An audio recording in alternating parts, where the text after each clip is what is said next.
Seja bem-vindo à Primeira Igreja Batista do Pará. Seu vídeo já vai começar. Mas antes, não esqueça de se inscrever, dar o like e ativar as notificações.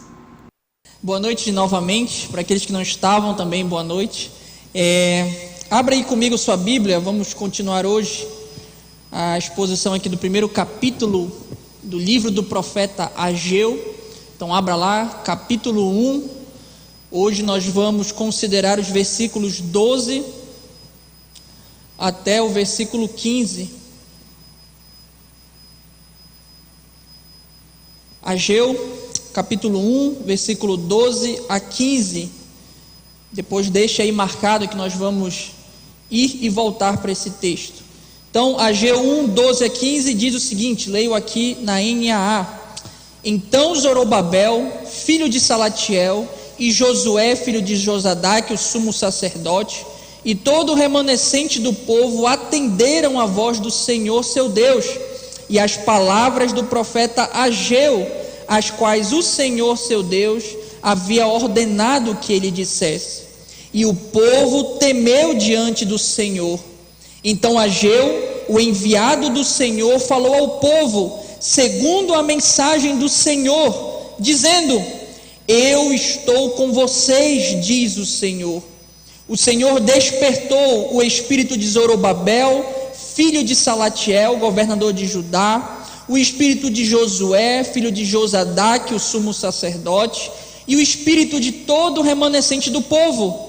Eles vieram e começaram a trabalhar no templo do Senhor dos exércitos, seu Deus.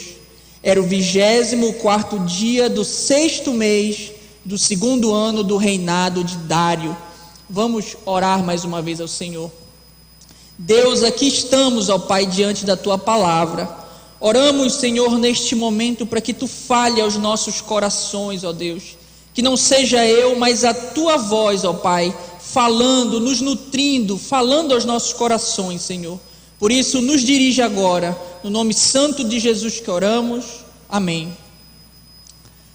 Apenas a nível de recapitulação, no dia 21/9, essa semana passada na outra, nós começamos o estudo aqui do primeiro capítulo do livro do profeta Ageu.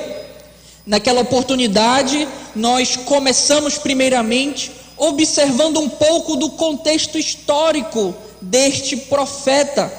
Nós vimos que o povo de Judá, após passarem 70 anos ali exilados na Babilônia, por causa dos seus muitos pecados, especialmente a idolatria contra o Senhor, esse povo foi libertado e comandado a voltar à sua cidade natal. E isso aconteceu por meio da queda do Império Babilônico e a ascensão do Império da Pérsia. Nesse contexto, Deus usa um homem, Ciro, rei da Pérsia, para libertar o povo judeu e os enviar de volta a Jerusalém com o objetivo de reconstruir a cidade, mas principalmente o templo que havia sido destruído e estava em ruínas por conta da invasão babilônica. Quando eles voltam do exílio, eles voltam alegres, confiantes, mas quando eles voltam ali, mesmo com esses sentimentos todos, eles ainda lançam os fundamentos daquela obra do segundo templo e se esforçam para construí-lo novamente. Todavia, como nós vimos, especialmente ali no livro de Esdras, que é o pano de fundo aqui do profeta, nós percebemos que muitas dificuldades se levantaram, surgiram contra o povo, que fez com que a reconstrução do templo parasse. Entre essas dificuldades, nós vimos na semana retrasada, estavam ali os samaritanos, que diariamente se opunham e importunavam o povo ali na obra, uma suposta escassez de materiais e bens, e principalmente, como fica evidente aqui no livro de Ageu, o conformismo do povo, o seu egoísmo em priorizar primeiramente a obra das suas casas ao invés da casa do Senhor. Tudo isso levou os judeus a paralisarem as obras, ficando assim por volta de 15 anos aproximadamente. E nesse meio tempo, não somente a obra ficou inerte, mas o povo, espiritualmente falando, também. De um povo alegre pelo retorno ali à sua terra natal, nós vemos agora um povo apático com as coisas de Deus e focado quase que exclusivamente no seu próprio conforto. Porém, Deus, como um Senhor amoroso, Ele não fica alheio a tudo isso, mas Ele envia uma força na pessoa do profeta Ageu para tirar aquele povo da sua inércia espiritual e os trazer a um relacionamento com Ele.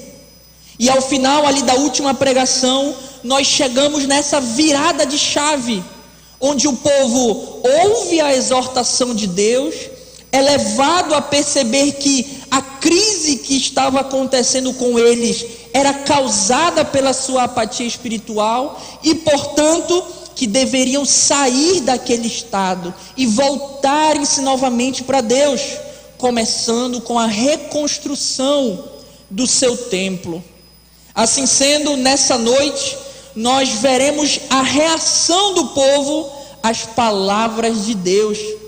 Nós veremos que o Deus que nos dá ordens é o mesmo Deus que nos capacita a cumprir essas ordens. E em tudo isso, nós perceberemos que o Senhor deseja que seu povo esteja em atividade. Uma atividade que não é apenas braçal, mas que começa fundamentalmente no nosso coração. Dito tudo isso, vamos aqui ao nosso texto. Primeiro ponto que eu gostaria de considerar com os irmãos, eu chamei de a resposta do povo. Está lá no versículo 12 apenas, vamos ler novamente. Então Zorobabel, filho de Salatiel, e Josué, filho de Josadaque, o sumo sacerdote, e todo o remanescente do povo atenderam a voz do Senhor seu Deus e as palavras do profeta Ageu, as quais o Senhor seu Deus havia ordenado que ele dissesse, e o povo temeu diante do Senhor. Como eu disse anteriormente, na primeira pregação nós vimos um povo completamente inerte às coisas de Deus. A continuação do capítulo vai demonstrar uma grande mudança em suas atitudes, passando de um povo parado, apático, para um povo em movimento, trabalhando e obedecendo ao Senhor.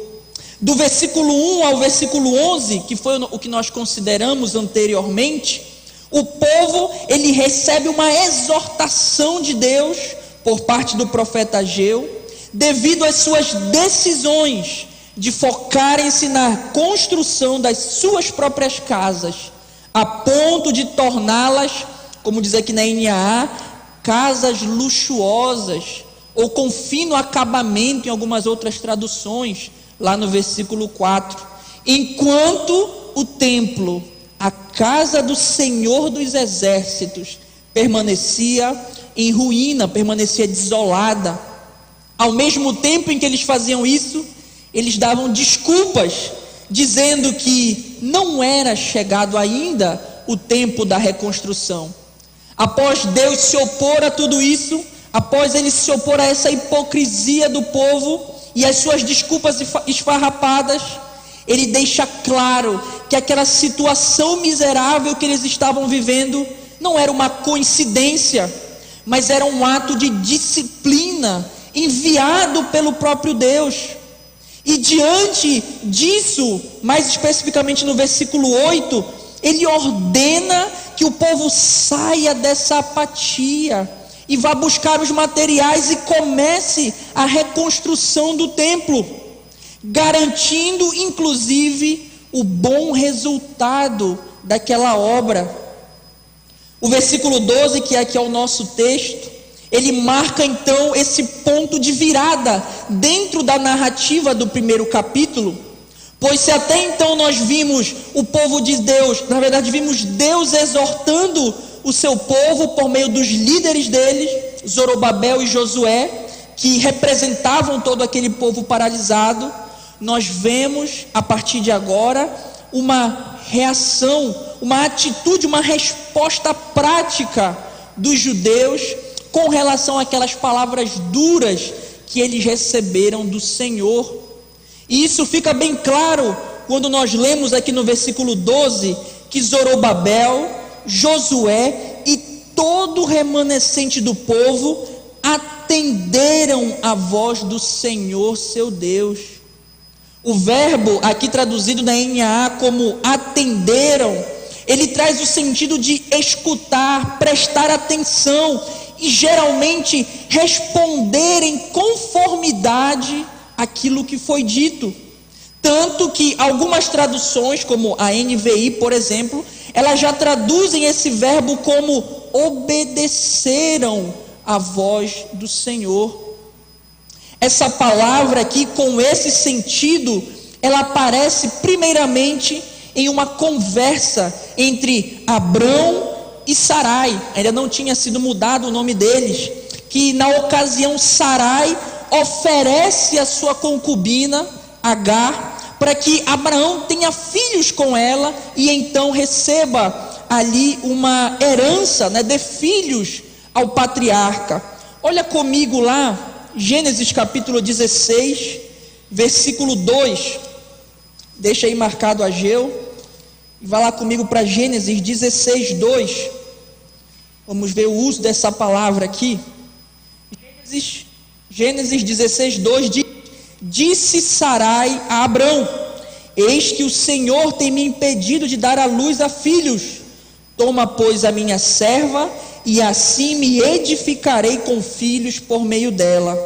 E Abrão anuiu, aqui a palavra, ouviu e agiu conforme, ou obedeceu ao conselho de Sarai.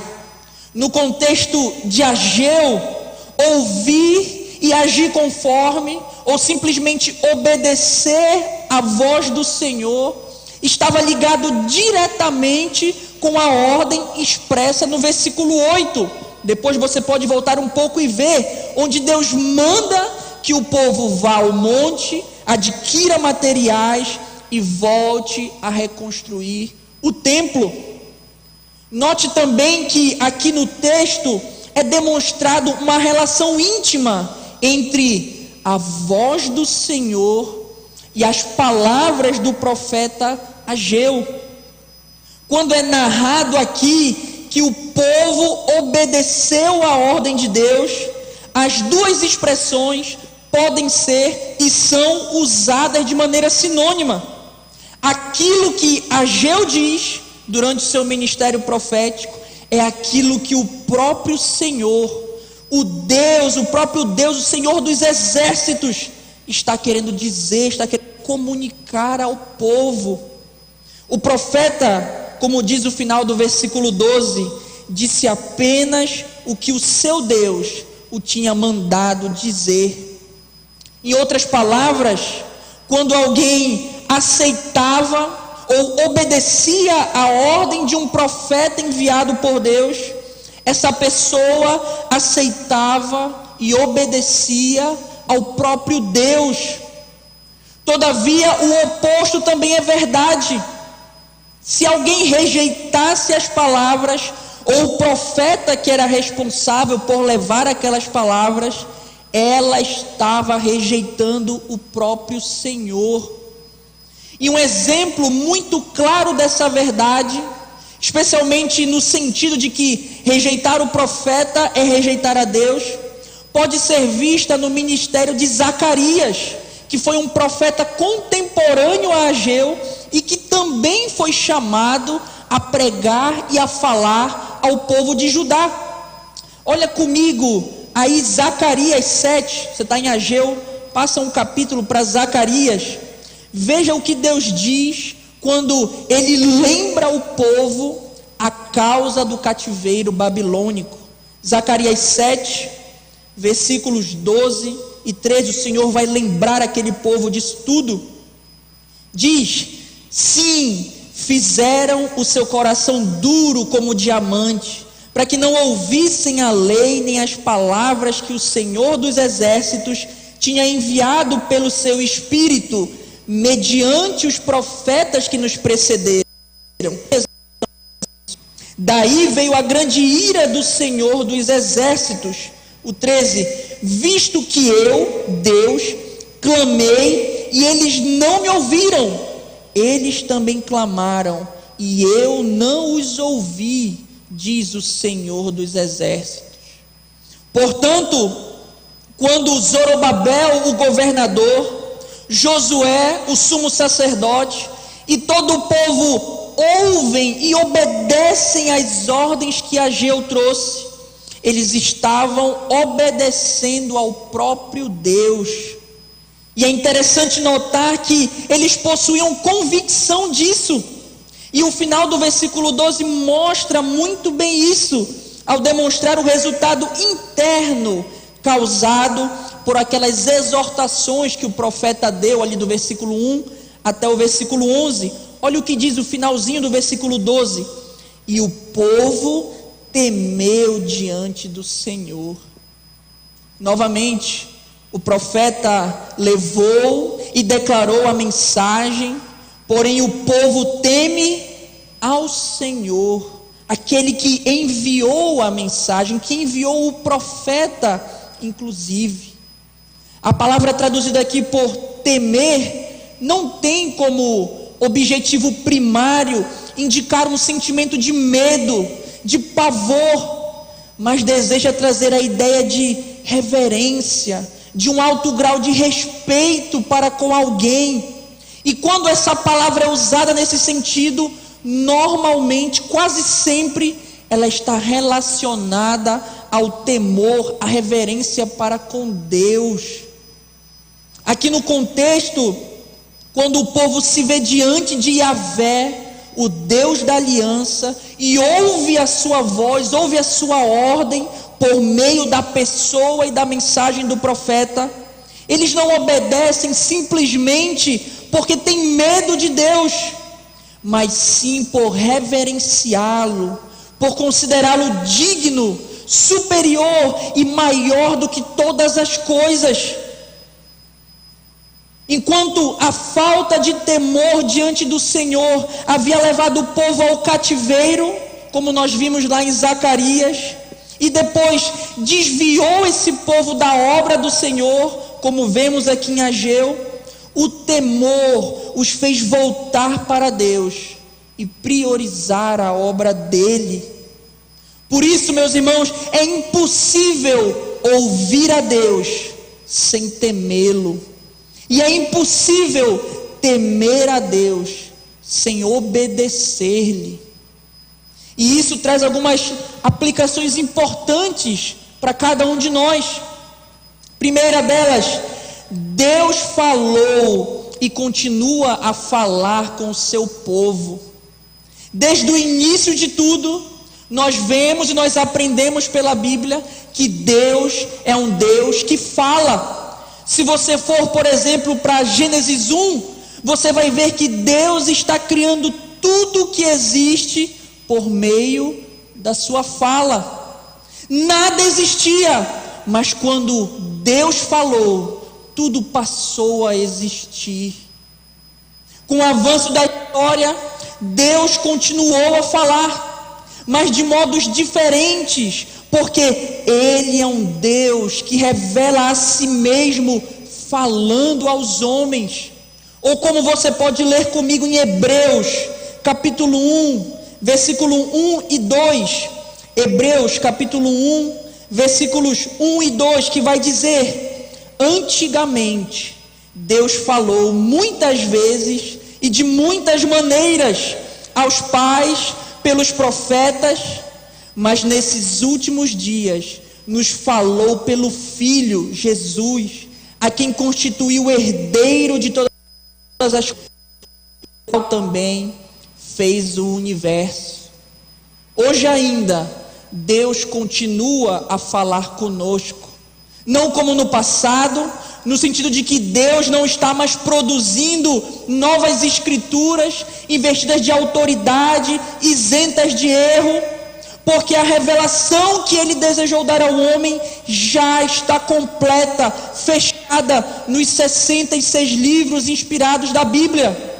Entretanto, Deus fala conosco por meio da leitura e principalmente da pregação fiel das Escrituras. Portanto, a exposição fiel da Santa Palavra de Deus, que é esse registro revelado e escrito daquilo que Deus falou ao longo da história, seja pela boca dos profetas, pela boca do seu Filho, a palavra encarnada, pela boca dos apóstolos, isso é o fundamento, deve ser o fundamento de toda a pregação cristã. Porque, como diz Heinrich Bullinger, um reformador ali do século XVI e que foi sucessor de Zwinglio, a pregação da palavra de Deus é Deus falando. Eu vou repetir porque isso aqui é muito importante. A pregação da palavra de Deus é Deus falando e falando com o seu povo. Diante dessas realidades, nós podemos nos alegrar, porque quando eu estou aqui, reunido com os meus irmãos, ouvindo da palavra, quando ela é fielmente pregada, o meu Senhor, o meu Deus está falando comigo. Ele está me nutrindo, me limpando por meio da sua palavra. Quando nós desejamos ouvir a voz do Senhor, nós não precisamos fazer promessas, nos isolarmos num monastério, subir nos montes, nos intocarmos nas florestas, mas sim abrir a palavra de Deus, abrir a Bíblia e deixar Deus falar conosco. Seja nós sozinhos em nosso quarto, fazendo nosso devocional, ou principalmente quando estamos reunidos como igreja e o Senhor está ministrando aos nossos corações. Porém, essa realidade, que é muito boa, ela também traz uma grande responsabilidade sobre nós, porque não importa quem esteja aqui em cima pregando, seja eu, seja o pastor André, pastor Heiker ou qualquer outro homem, se esse homem está expondo fielmente as Escrituras, é o próprio Deus falando conosco. Obviamente que as nossas pregações podem ter erros, os nossos sermões podem ter erros, a maneira que eu falo pode estar cheia de erros, mas à medida que eu me aproximo da verdade da palavra de Deus, é o próprio Deus falando com o seu povo. E diante desse encontro entre eu e o meu Senhor, só existem duas opções para nós. Primeira, nós nos submetemos à palavra de Deus, ou segunda, nós rejeitamos a palavra de Deus. Ou colocando de outra forma, nós aceitamos a Deus ou nós rejeitamos a Deus. Ou como Jesus afirmou aos seus discípulos em Lucas capítulo 16, Lucas 10:16, quem ouve vocês, ouve a mim, e quem rejeita vocês, é a mim que rejeita. Quem, porém, me rejeita, está rejeitando aquele que me enviou. Uma segunda aplicação é que um bom serviço a Deus começa com o nosso temor a Ele, começa no nosso coração. A nossa tendência natural é pensar que o mero ato, a mera atitude de eu fazer a obra de Deus, ou então de eu fazer obras para Deus, é suficiente para agradar o Senhor. Todavia, ao longo da Escritura, nós vemos que, na verdade, as ações em si mesmas, elas não são suficientes, ou não cumprem o propósito adequado, se não estiverem acompanhadas da motivação correta. O temor do Senhor, a reverência a Ele não é somente o princípio da sabedoria, como muitos de nós sabemos, mas também é o fundamento de um serviço, de uma atitude que agrada a Deus. Essa verdade é claramente revelada ao longo do Antigo Testamento, onde o próprio Deus, por meio dos profetas, revela que Ele está buscando muito mais um coração aprovado do que os atos propriamente dito. Olha, por exemplo, comigo, Oséias capítulo 6, versículo 6, está lá em Ageu, volta um pouco para Oséias, capítulo 6, versículo 6, onde Deus, falando pela boca do profeta, está mostrando o que Ele realmente quer do povo. Oséias 6,6: pois misericórdia quero e não sacrifício, e o conhecimento de Deus mais do que os holocaustos. Essa verdade aqui é também repetida pela boca do próprio Cristo, quando ele cita esse texto aqui de Oséias para criticar a conduta dos fariseus, que priorizavam um cumprimento externo da lei de Moisés, enquanto ignoravam os padrões morais do Senhor. Mateus 9,13, Jesus vai citar esse texto aqui de Oséias, Mateus 9,13: vão e aprendam o que significa quero misericórdia e não sacrifício, pois não vim chamar os justos, mas sim os pecadores. De igual modo, nós hoje somos por Deus a não somente servir a Ele, mas em tudo ter uma motivação correta ao fazermos o que deve ser feito. Quando eu subo aqui para pregar, a motivação do meu coração não deve ser outra, senão transmitir fielmente a mensagem de Deus para a glória de Deus. Quando você músico sobe aqui, a sua motivação não pode ser outra, senão exaltar e conduzir outros a exaltarem ao nome do nosso Deus, levarem as pessoas à adoração ao Senhor dos exércitos. Onde você estuda, por exemplo, seja no colégio, faculdade, cursinho, a sua motivação não pode ser outra, senão ser o melhor aluno e demonstrar nas tuas atitudes o caráter santo, justo e amoroso de Deus para os teus colegas ali ao teu redor. No teu trabalho e no meu trabalho também, a tua motivação não pode ser outra, senão trabalhar como para o Senhor, porque realmente é para Ele que você trabalha, fazendo as tuas tarefas de todo o teu coração, de toda a tua força, fazendo da melhor maneira possível e esperando nele a tua recompensa. Portanto, é importante lembrarmos sempre que muito mais do que as nossas atitudes, Deus quer o nosso coração, sempre com reverência, porque Ele é digno de todo louvor, de toda honra, de toda glória. Não somente atitudes, mas o coração do seu povo principalmente. Segundo ponto que eu gostaria de considerar com os irmãos, está lá no versículo 13 ao versículo 15, o resultado de Deus. Versículo 13: então Ageu, o enviado do Senhor, falou ao povo segundo a mensagem do Senhor, dizendo: eu estou com vocês, diz o Senhor. O Senhor despertou o espírito de Zorobabel, filho de Salatiel, governador de Judá, e o espírito de Josué, filho de Josadaque, o sumo sacerdote, e o espírito de todo o remanescente do povo. Eles vieram e começaram a trabalhar no templo do Senhor dos exércitos, seu Deus. Era o 24º dia do 6º mês, do 2º ano do reinado de Dário.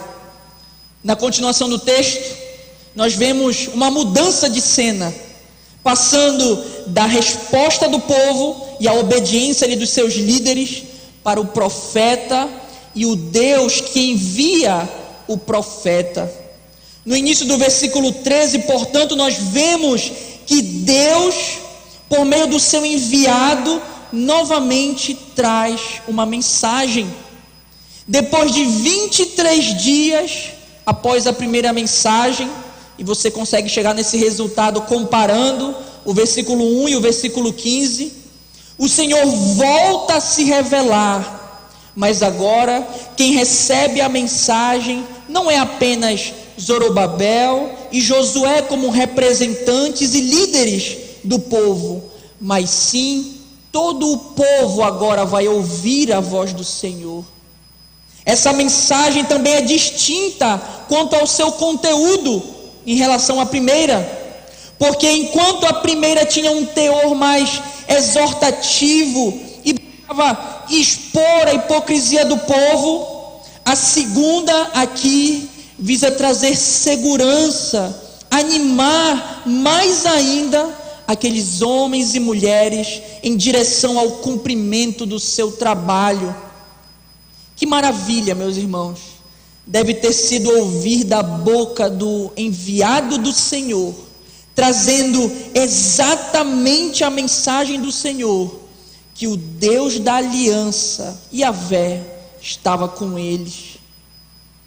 Resumindo, aproximadamente 15 anos que o povo já estava na terra, mas a obra, como a gente já falou, estava parada.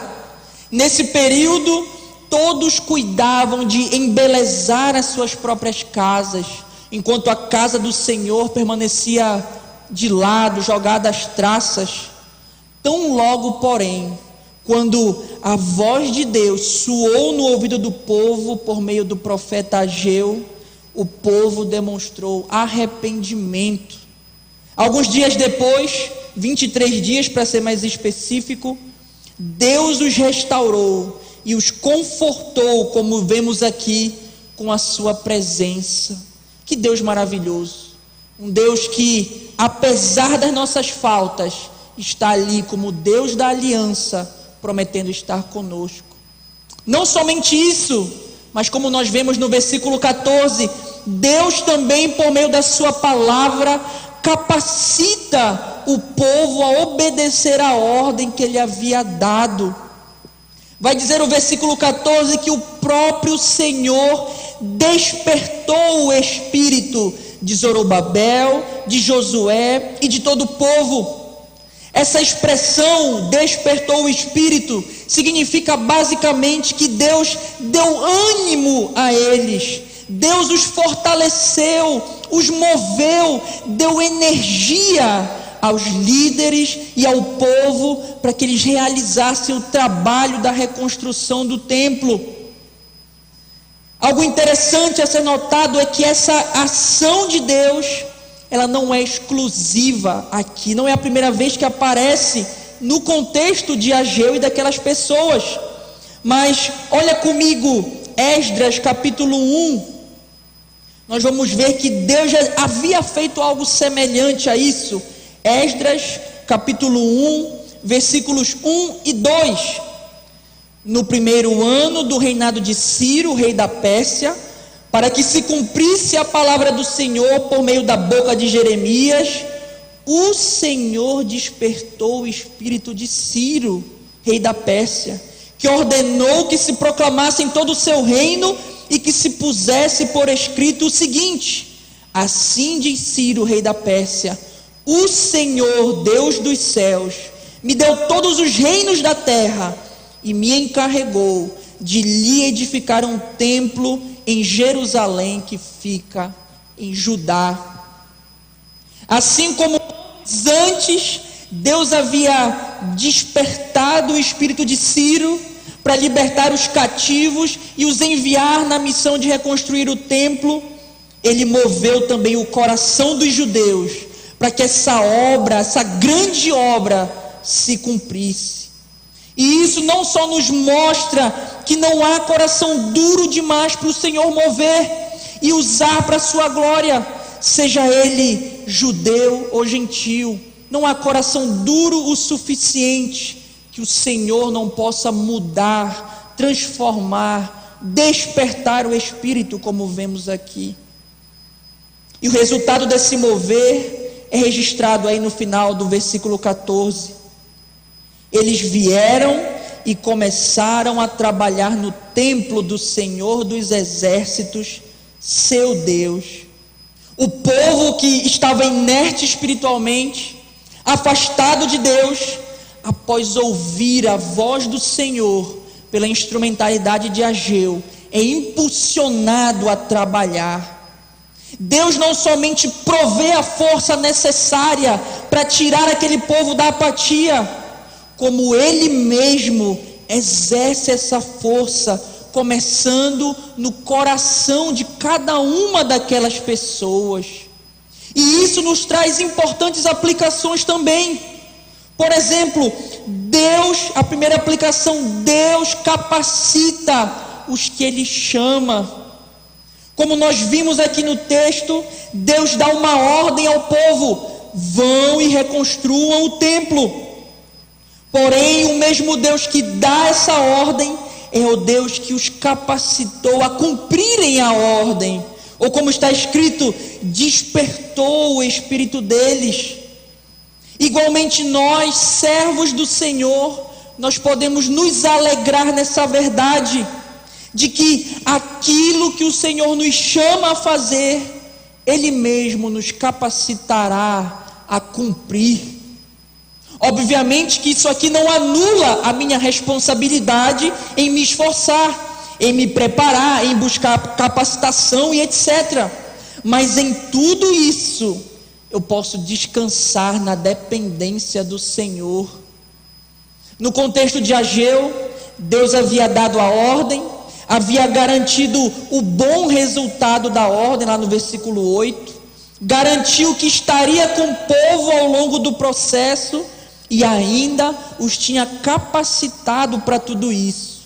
Mesmo assim, era responsabilidade deles irem aos montes, recolher os materiais e colocar a mão na massa para reconstruir o templo. Quando Deus comanda na Escritura que você seja santo, por exemplo, Ele mesmo é aquele que por meio do seu Espírito santificará você, lhe fará mais parecido com Jesus. Ao mesmo tempo, isso não anula a nossa responsabilidade em buscar a santificação, não colocando, por exemplo, diante dos nossos olhos coisas impuras, como filmes, séries pornográficas, ficar ali no Instagram curtindo mulher seminua, ficar falando mal dos outros, ficar chamando palavrão no colégio, sendo rebelde contra os seus líderes, contra os seus pais, e aqui a lista poderia seguir a noite toda. Quando Deus comanda que você seja um bom marido, uma boa esposa, Ele mesmo é aquele que capacita o homem a amar como Cristo amou a igreja. E no caso das mulheres, a se submeter como a igreja se submete a Cristo. Mesmo assim, você ainda tem a responsabilidade de servir o seu parceiro, de priorizar ele ao invés de você mesmo, de cuidar do outro, de buscar a comunhão entre o casal e Deus também. Quando Deus comanda que você seja um bom funcionário, um bom servo, é claro que Ele mesmo, pelo seu Espírito, vai capacitar você a ser isso.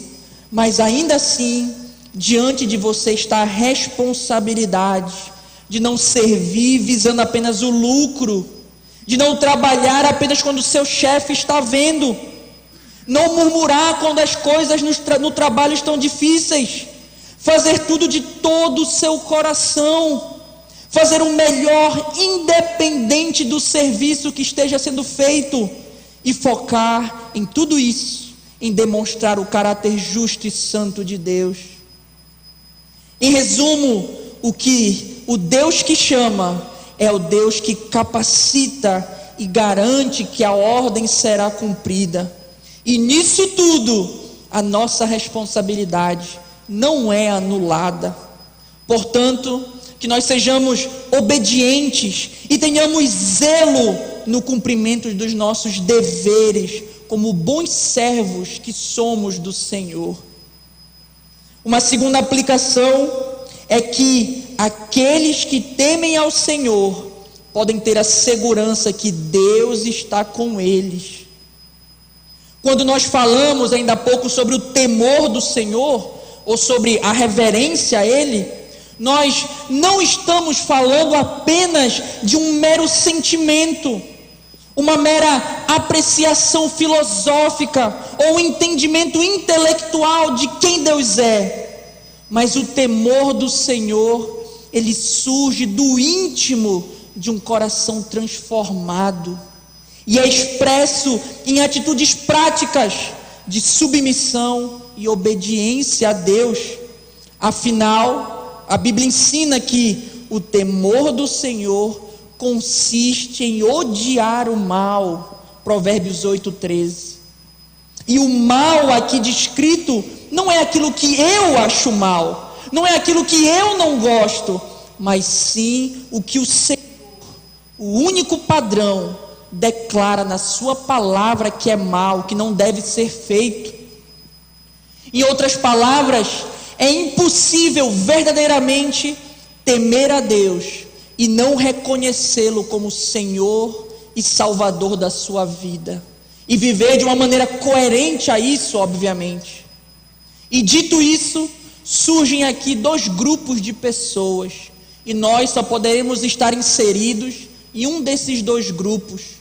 Primeiro, aqueles que não confessam a Cristo, o Deus encarnado, como Senhor e Salvador de sua vida, e assim não temem a Ele, e consequentemente não podem ter a segurança que Deus está com eles, em um sentido amoroso, paternal. E o segundo grupo, aqueles que entregaram a vida a Jesus e o reconhecem como Senhor e Salvador de suas vidas, e esses podem lembrar sempre que o Senhor, seu Deus, está com eles, é com eles em todos os momentos.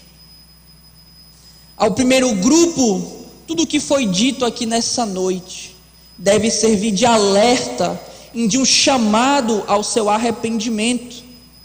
Enquanto você não se arrepender dos teus pecados e confiar totalmente em Jesus para a tua salvação, como ainda agora oramos aqui no momento de oração, você não está vagando sem rumo, você está vagando com um rumo muito específico em vista: uma eternidade no inferno, longe de Deus, sofrendo eternamente. Enquanto você vive essa vida egoísta, afastada do Senhor e que busca o seu prazer e não o prazer de Deus, o que está sobre você não é a segurança ou o amor pactual de Deus, e sim a ira santa, justa do Senhor, porque o salário do pecado é a morte, como todos nós sabemos. Entretanto, ainda que você esteja nessa situação terrível, há esperança, porque Deus, nessa noite, te faz ouvir, fala com você, mais uma vez, sobre como Ele é misericordioso, e como há esperança para aqueles que depositam nele a sua confiança. Todo aquele que o Pai me dá, esse virá a mim, diz Jesus, e o que vem a mim, de modo nenhum o lançarei fora. João 6,37. Arrependa-se dos teus pecados hoje e creia em Jesus para a tua salvação. Creia e receba a segurança, o amor de Deus sobre a tua vida. Para o segundo grupo, os que têm fé em Cristo, seja no contexto de Ageu, a fé no Cristo que viria, ou no nosso contexto, no Cristo que já veio, ouvir esse texto deve renovar a nossa segurança e a nossa esperança em Deus, porque lembra que nós não estamos só, mas há um Deus pessoal que garante que estará conosco todos os dias da nossa vida. Jesus, antes de subir aos céus, ele prometeu algo aos seus discípulos que reforça essa verdade gloriosa. Olha comigo Mateus 28, 20, a parte final do versículo 20. É um versículo que alguns aqui sabem de cor. E eis que eu estou com vocês todos os dias até o fim dos tempos, de Jesus. Essa promessa vale não somente para aqueles primeiros discípulos, mas para todos os discípulos de Cristo, em todos os tempos. Lembre-se, saia daqui nessa noite lembrando que Jesus é o Emanuel, o Deus conosco. E por isso, não importa o tamanho do problema que você esteja enfrentando, não importa o grau de perseguição que você esteja sofrendo, não importa o profundo vale que você esteja passando, não importa a dor que você esteja sentindo, nenhuma dessas coisas pode mudar o fato de que Deus está com o seu povo, e estará com o seu povo, como acabamos de ler, até o final, até o fim dos dias. Na mais profunda dor, Deus está conosco, para nos fortalecer e nos santificar em todas elas. Você, se crê em Cristo, você não está sozinho, mas Deus está com você e habita em você. E diante disso tudo, nós podemos declarar, nós podemos crer, falar com confiança, com alegria, o que Paulo afirmou em Romanos 8, 31 a 39. Gostaria que você lesse esse texto comigo, já estamos chegando ao final. Romanos 8, 31 a 39. Diante da realidade que Deus está conosco, que possamos nos alegrar como Paulo se alegrou. Romanos 8, 31 a 39. Que diremos então à vista dessas coisas? Se Deus é por nós, quem será contra nós? Aquele que não poupou seu próprio filho, mas por todos nós o entregou, será que não nos dará graciosamente com ele todas as coisas? Quem tentará acusação contra os eleitos de Deus? É Deus quem os justifica. Quem os condenará? É Cristo Jesus quem morreu, ou melhor, quem ressuscitou, o qual está à direita de Deus e também intercede por nós. Quem nos separará do amor de Cristo? Será a tribulação, ou a angústia, ou a perseguição, ou a fome, ou a nudez, ou o perigo, ou a espada? Como está escrito: por amor de ti somos entregues à morte continuamente. Fomos considerados como ovelhas para o matadouro. Em todas essas coisas, porém, somos mais que vencedores, por meio daquele que nos amou. Porque eu estou bem certo de que nem a morte, nem a vida, nem os anjos, nem os principados, nem as coisas do presente, nem as coisas do porvir, nem os poderes, nem a altura, nem a profundidade, nem qualquer outra criatura poderá nos separar do amor de Deus, que está em Cristo Jesus, nosso Senhor. Já caminhando para a conclusão, nós podemos resumir o que foi dito nessa noite. Deseja que o seu povo esteja em atividade, uma atividade que não é apenas braçal, mas que começa em um coração reverente, em um coração submisso, transformado pelo Evangelho. O Deus que nos chama à obra é o mesmo Deus que nos capacita a trabalhar nela, e nisso tudo não anula a nossa responsabilidade, mas nos dá a segurança de descansarmos no seu grande poder. Que aprendamos essas verdades essa noite e que elas resultem em uma vida prática, ativa e santa para a glória de Deus. Amém? Vamos orar mais uma vez. Senhor nosso Deus, muito obrigado, ó Pai, pela Tua palavra. Obrigado, Senhor, porque como foi dito aqui, quando pregamos, estamos diante da exposição da Tua palavra, correta exposição da Tua palavra, Tu estás falando conosco, Senhor. Obrigado porque Tu és um Deus presente. Tu és um Deus que nos protege, que nos guarda, que nos dá segurança. Tu és o Deus que nos nutre, Senhor, por meio da Tua palavra. A nossa oração, ó Pai, é para que as nossas obras não sejam obras vazias, mas que em tudo possamos ter a motivação da Tua glória. Nos usa, ó Pai, na Tua obra, nos dá o privilégio de trabalhar para Ti, Senhor. E em tudo isso, que o Teu nome seja exaltado. Em nome de Jesus oramos. Amém.